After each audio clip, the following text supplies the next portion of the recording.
For today, we're going to discuss the root as well as the prevertebral regions of the neck. Doctors, let us first discuss the root of the neck. This is the thoracocervical region that forms the boundary between the neck and the thorax and is occupied by structures that enters or leave the thoracic cavity. Now, the root of the neck is bounded by bones. Anteriorly, it is bounded by the manubrium, but more specific, the manubrial notch. Laterally, it is bounded by the shaft of the first rib as well as its costal cartilages. Posteriorly, it is bounded by the body and the transverse process of the first thoracic vertebra. Now, the contents of the root of the neck are as follows. We have the subclavian artery and its branches, the subclavian vein and its tributaries, the innominate, or also called as the brachiocephalic vein and artery. We also have the common carotid artery, the thoracic duct and the right lymphatic duct, as well as the trachea, esophagus, and also nerves. Nerves such as vagus nerve and the phrenic nerve. The right subclavian artery arises from the innominate, also called as the brachiocephalic artery, behind the right sternoclavicular joint, as pointed by the red arrow, as well as the green-colored vessel on the right picture. Now, the left subclavian artery is actually a direct branch of the arc of aorta, 1 inch below the left sternoclavicular joint. As seen in the left picture, the artery passes behind the anterior scalene, dividing the artery into 3 parts. The first part, also called as prescalenus, with the white marker, the part of the artery that is behind the anterior scalene, also called as retroscalenus, or part 2, with the yellow marker, and the third part, represented by the blue marker, also called as postscalenus, is a part of the artery that is lateral to the anterior scalene. When the subclavian artery passes through the first rib, it now becomes the axillary artery. Now, the first part of the subclavian artery are related anteriorly to the following structures. It is related to the common carotid artery. It is also related to the internal jugular vein, as well as to the subclavian vein.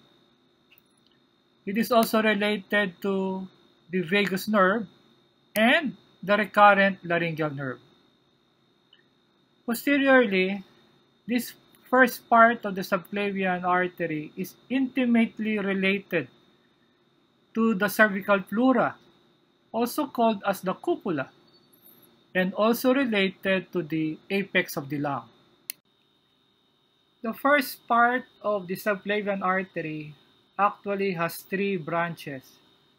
We have the vertebral artery, the thyrocervical trunk, the internal thoracic or internal mammary artery. Let us first discuss the vertebral artery as pointed by the red arrow. Dr. Grant described a triangle of the vertebral artery. The base of the triangle is the first part of the subclavian artery. The lateral side of this triangle is served by the anterior scalene muscle, while its medial side is formed by the longus cervicis, also called as the longus colli. Now, the apex of this triangle is being served by the transverse process of the 6 cervical vertebra. Now, the vertebral artery eventually enters the transverse foramen of C6 up to C1. Then it is present in the suboccipital triangle before entering the foramen magnum, joining the internal carotid artery to form the circle of Willis. Now, the second branch is the thyrocervical trunk, which is pointed by the red arrow and has 4 branches. First, the inferior thyroid artery, pointed by the blue arrow. This branch supplies the thyroid gland. It also has the superficial or transverse cervical artery, pointed by the dark blue arrow. It has also the suprascapular artery, pointed by the yellow arrow, and the ascending cervical artery, pointed by the green arrow. The other 3 branches of this vessel supply structures of the neck. The third branch of the subclavian artery is called the internal mammary, also called as the internal thoracic artery, as pointed by the yellow arrow. It enters the thoracic inlet and supplies blood to the anterior thoracic wall and also to the mammary gland. At the 7th rib, it branches into superior epigastric as well as musculophrenic artery. The retroscaleneous portion of the subclavian artery, or the second part of the vessel, is located behind the anterior scalene muscle. It has only one branch called the costocervical trunk. This trunk has 2 branches. First, the superior intercostal artery. This vessel supplies the first and the second intercostal structure by its first and second posterior intercostal arteries. These 2 vessels eventually anastomose with the first and the second anterior intercostal artery along the mid-axillary line. The second branch of the costocervical trunk is the deep cervical artery that supplies structures of the neck. The third part of the subclavian artery extends from the lateral border of the anterior scalene up to the outer border of the first rib. It has no arterial branch. This is the usual occurrence of arterial aneurysm, presenting as a swelling at the posterior triangle of the neck. This eventually compresses the subclavian vein, causing edema of the upper extremity. Ligation of this artery should be carried out to solve the edema of the upper extremity. Now, the subclavian vein, as pointed by the blue arrow, arises from the axillary vein as the vessel passes through the first rib. It joins the internal jugular vein to form the innominate, also called as the brachiocephalic vein, usually at the junction of the sternum and that of the clavicle, or just behind the sternoclavicular joint. It is lying in front of the subclavian artery along its course, and it is only separated from that artery by the anterior scalene muscle, as shown in the right picture. It receives the external jugular vein and sometimes the anterior jugular vein as well. Now, anterior to the subclavian veins are the following. We have the clavicle, the subclavius, the sternohyoid, and the sternothyroid muscles. And posterior to the subclavian veins are the anterior scalene, the phrenic nerve, as well as the subclavian artery. The next structure in the root of the neck is the innominate vein. It is formed by the union of the internal jugular vein as well as the subclavian vein. As mentioned earlier, it occurs at the junction between the sternum and the clavicle. Now, the right innominate vein lies deeply to the inner end of the right clavicle, from which it is separated by the sternohyoid and the sternothyroid muscle. It is related to the medial surface of the right pleura and partly overlies the innominate or the brachiocephalic artery. It passes vertically downward into the superior vena cava. Now, the left innominate vein passes downward behind the upper part of the manubrium to the lower margin of the first right costal cartilage, where it ends in the superior vena cava. Now, the left innominate vein is usually longer than the right and runs an oblique course as shown in the left picture. Now, remnants of the thymus intervenes between it and the sternum.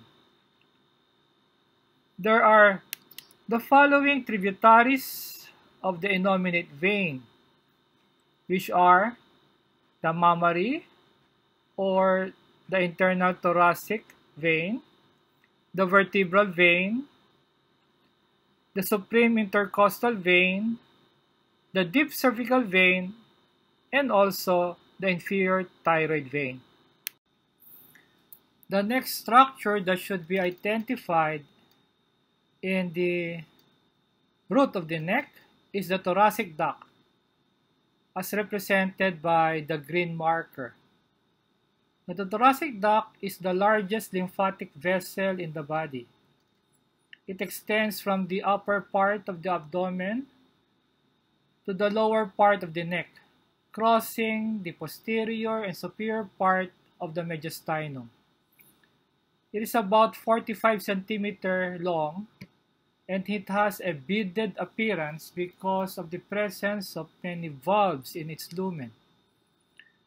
The thoracic duct begins as a continuation of the upper end of the cisterna chyli, which is represented by the yellow marker, near the lower border of the 12 thoracic vertebra, and enters the thorax through the aortic opening of the diaphragm. It then ascends to the posterior mediastinum, crossing from the right side to the left of the level of the 5th thoracic vertebra. It then runs through the superior mediastinum along the edge of the esophagus and reaches the neck. In the neck, it arches laterally at the level of the transverse process of the 7th cervical vertebra. Finally, it descends in front of the first part of the left subclavian artery and ends by opening into the angle of the junction between the left subclavian and the left internal jugular vein. Thoracic duct receives lymph from roughly both halves of the body below the diaphragm and the left half above the diaphragm.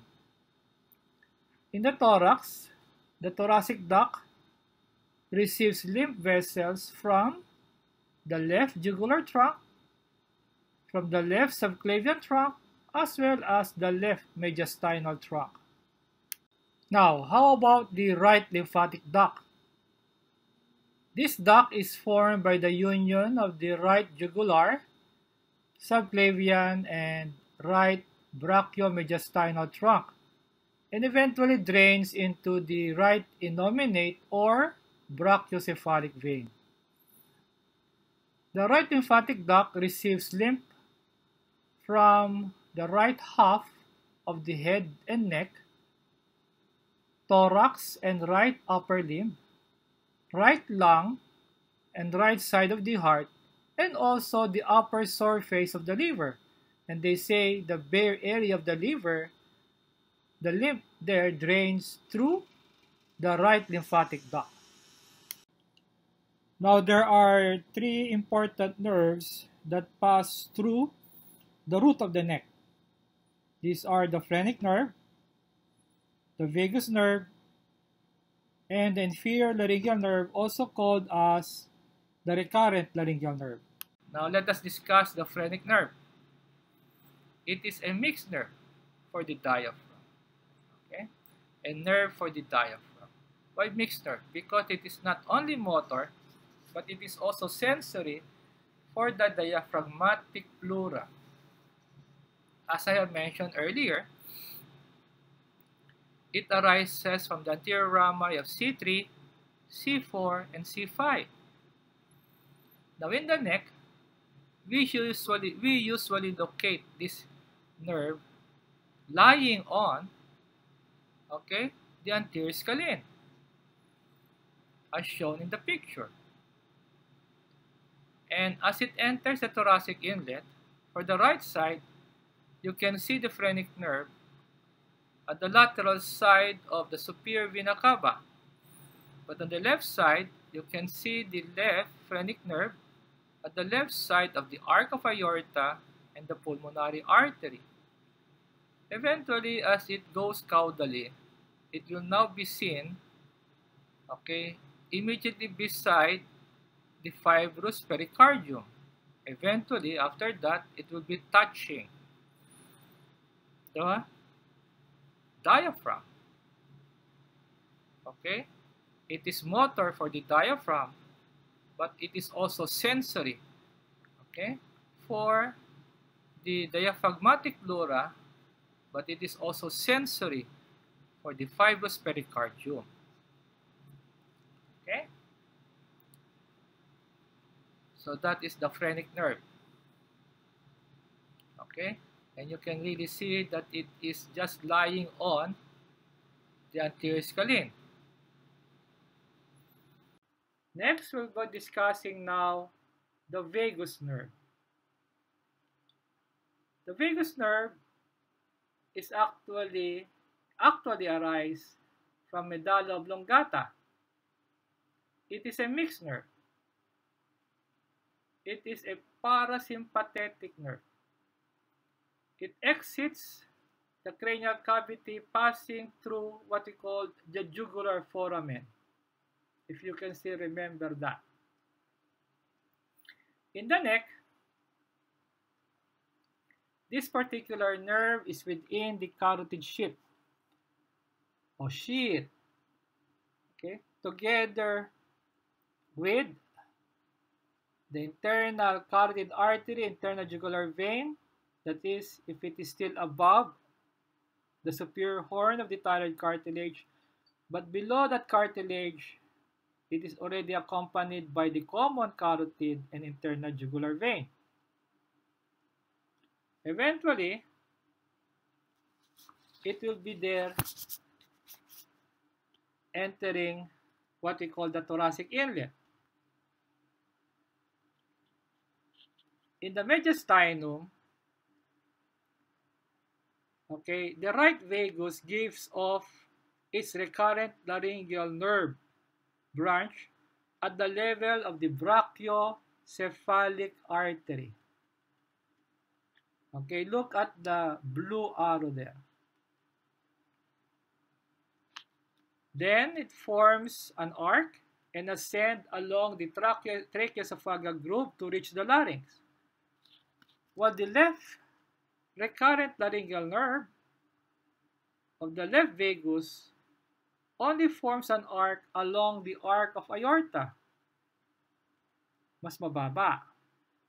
Hence, the left recurrent laryngeal nerve is longer than that of the right, as shown in the picture.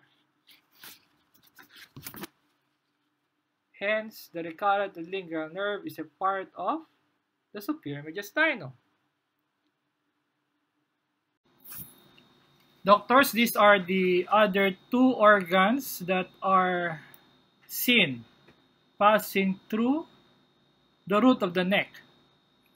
We have the esophagus that normally enters the thoracic cavity because we normally ingest food and we do not vomit. So the esophagus enters, the superior mediastinum. And trachea enters and exits. Why? Because it is an organ where air enters when we inhale and air exits when we exhale. Therefore, trachea is an organ that enters and exits, the root of the neck. Now, doctors, let us now proceed and discuss the prevertebral region of the neck. Now, this region extends from the first cervical vertebra up to the second thoracic vertebra in some anatomy books. Now, the upper two thoracic vertebra are included in those books because these structures are visible in the background of the root of the neck due to forward slope of the superior thoracic aperture. Now, this is a cross-section of the neck. Now, the prevertebral muscle, which is pointed by the red arrows, are located posterior to the prevertebral fascia. And this prevertebral fascia in the picture is pointed by the light blue arrow. These fascia serve as the posterior border of the retropharyngeal space, and this space is pointed by the green arrow. And this fascia is anterior to the cervical vertebral column, more specifically immediately anterior to the body of the cervical vertebra, and you can also see in the picture that it is also attached at the transverse process of the cervical vertebra.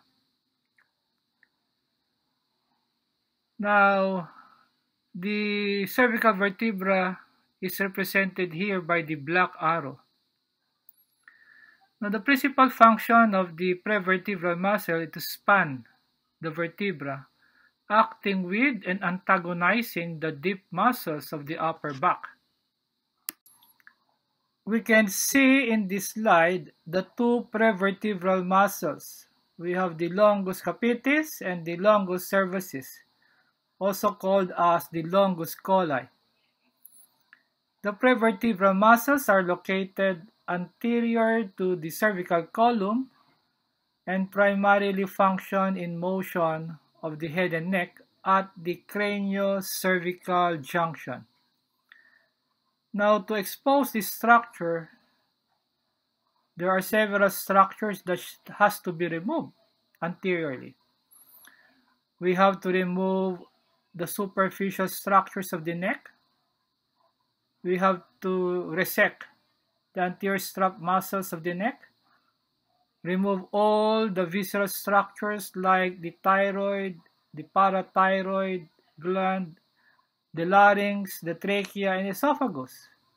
And we also have to remove the vessels and the nerve that are contained within the carotid sheath. Now, it is only upon removing all of those structures that we can expose the prevertebral region of the neck. There are actually four important muscles, skeletal muscle in the prevertebral region of the neck.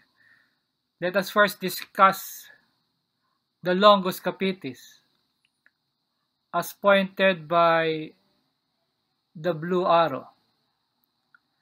Now, the longus capitis extends from the occipital bone to the inferior cervical vertebra, spanning from C1 to C6. The muscle originates at the anterior tubercle and transverse process of C3 and C5 and are inserted on the basilar part of the occipital bone.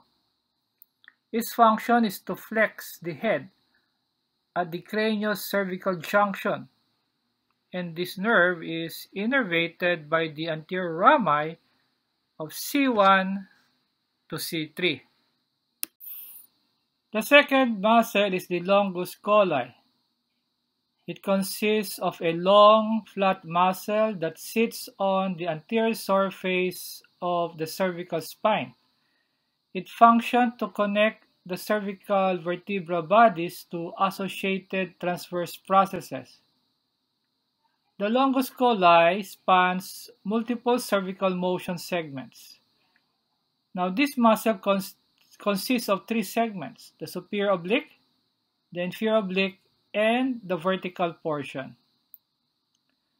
Now, the superior oblique portion of the longus colli, which is pointed by the blue arrow in the left picture, originates on the transverse process of the anterior tubercle of C3 to C5 and are inserted in the anterior arc or anterior tubercle of C1.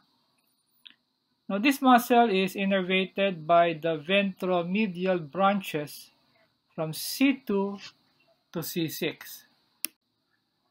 Now, the inferior oblique, pointed by the blue arrow, originates on the anterior aspect of T1 to T3 vertebral bodies and insert on the transverse processes and anterior tubercle of C5 and C6. Now, the longus colli muscle acts bilaterally to flex the head and unilaterally to tilt the head at the craniocervical junction. Now, with the vertical portion of the longus colli, as pointed by the blue arrow, arises from the bodies of C5 to T3 and are inserted to bodies of C2 to C4. Now, this fiber can only flex the neck forward, and it cannot flex the neck laterally, like that of the superior and inferior oblique. The two other skeletal muscles in the prevertebral region are both small muscles. Now, here we have the rectus capitis anterior as pointed by the blue arrow. Now, this muscle arises from the transverse process of atlas or C1, and it is inserted to the basilar part of the occipital bone. Now, if the right and the left rectus capitis anterior contract at the same time, then you flex the head forward. But if only one contracts, you flex the head ipsilateral to that muscle. Now, the nerve that innervates the rectus capitis anterior is the anterior rami of C1 and C2. Now, the last muscle in the prevertebral region is the rectus capitis lateralis, as pointed by the blue arrow. Now, this muscle also arises from the transverse process of atlas, but this time it is inserted to the jugular process of the occipital bone. Now, if this muscle contracts, it flexes the head laterally at the same side. Now, the nerve innervation of this muscle is the anterior rami of C1 and C2. Now, the prevertebral muscles that we have mentioned are enveloped by the prevertebral fascia, which also invest in the carotid sheath along the pretracheal and investing fascia. Now, doctors, aside from the prevertebral muscles, the cervical part of the sympathetic chain of ganglion are also located in the prevertebral region of the neck. Other anatomy books even include the cervical plexus and the scalene muscles in this region. But these structures were already discussed when the posterolateral region of the neck was lectured to you, I think, last week. So, we will just focus on the sympathetic chain of ganglion, which I think was not yet discussed so far. Now, the cervical part of the sympathetic tract extends from the base of the skull up to the first rib.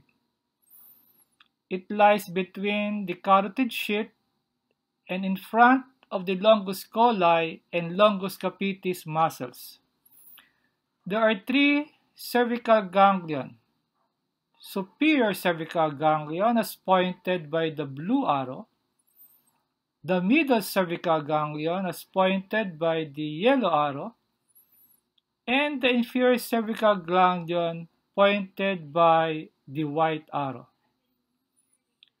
Now, the inferior cervical and the first thoracic ganglion fused to form the cervicothoracic, also called as the stellate ganglia.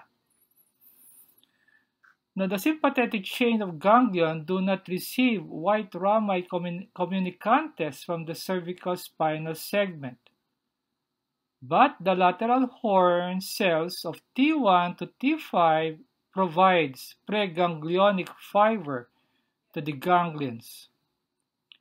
Now, the cervical ganglion gives gray rami communicantes to all 8 cervical spinal nerves. The superior cervical ganglion is considered the largest ganglion in this region with a fusiform shape and a length of 2.5 cm. It is formed by fusion of 4 cervical ganglia. It is just opposite C2 and C3 vertebra and just behind the internal carotid artery and in front of the longus capitis muscle. Now, its branches in this picture it receives gray rami communicantes from C1 and C4. Now, other branches of the superior cervical ganglion are, it has arterial branches to the common, internal, and external carotid arteries, as well as to the carotid body and the sinus, which are actually receptors. It has branches that joins the glossopharyngeal, the vagus, and the spinal accessory cranial nerve. It has pharyngeal branches joining cranial nerve number 9 and 10, forming pharyngeal plexus, important for swallowing or deglutition. And lastly, it has a superior cardiac nerve that ends in the cardiac plexus of nerves. Now, the middle cervical ganglion, as pointed by the blue arrow, is actually located at the level of the cricoid cartilage, just opposite the 6th cervical vertebra. It is formed by joining the 2 ganglia of C5 and C6. It is located between the common carotid artery in front and the inferior thyroid artery behind. Now, branches of this are gray rami communicantes of C5 and C6. It has a thyroid branch and also has a middle cardiac branch. The last cervical sympathetic ganglion is the inferior cervical ganglion. It is formed by joining the 2 ganglia corresponding with C7 and C8 nerves. It is situated between the transverse process of C7 vertebra and the neck of the first rib. Now, branches from this inferior cervical ganglion are gray rami communicantes for the anterior rami of C7 and C8. It has also an arterial branch chest for the subclavian and vertebral arteries. And lastly, it also has an inferior cervical branch. Doctors, I think that is my last slide. Maraming salamat po sa inyong pakikinig. and also for your kind attention. Thank you po.